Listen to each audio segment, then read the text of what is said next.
Поттик и повик за уставни измени. Тоа беше главната точка на еднодневната мисија на шефицата на германската дипломатија. Аналена Бербок денеска во Скопје, во која доаѓа прв пат откако ја презеде министерската позиција, за кус период успеа да се види со сите главни политички играчи во земјата и да ја пренесе пораката на Берлин, дека до крајот на годината треба да се заврши процесот на уставни измени. Ја понуди поддршката на Германија, една од клучните земји членки на ЕУ, и ги повика и граѓаните да продолжат на патот кон Унијата. Бербок е оптимист дека е можно работата да се заврши до декември. Знам дека договорот од минатото лето со Бугарија не беше лесен. Им се обраќам на сите граѓани кои за ова прашање се уште чувствуваат непријатност. Уставот не е нешто што се менува постојано. Тоа се важни чекори и затоа можем и да разберам дека се дебатира за ова прашање, особено кога станува збор за сопствениот идентитет, историја, јазик и култура. Тогаш во општеството и во политиката станува сериозно. Затоа е важно за вакви прашања да не се водат црно-бели дебати. Кога станува збор за спроведување на договореното и кога навистина мора да се промени уставот, можам само да ве охрабрам. Им се обраќам на сите учесници, до сите демократски партии праќам порака. Искористете ги сите расположливи средства за процесот да може да продолжи во наредните месеци. Да не се случи да не успеете во овој клучен момент. Како македонки и македонци, вие повторно докажавте дека не може пречка да ве запре на патот кон Европската Унија и затоа сум оптимист дека заедно до декември ќе успееме да го исчекориме овој пат.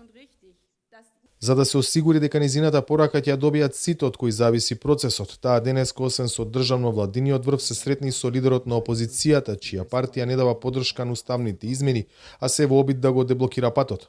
Од него побара државните да бидат пред партиските интереси.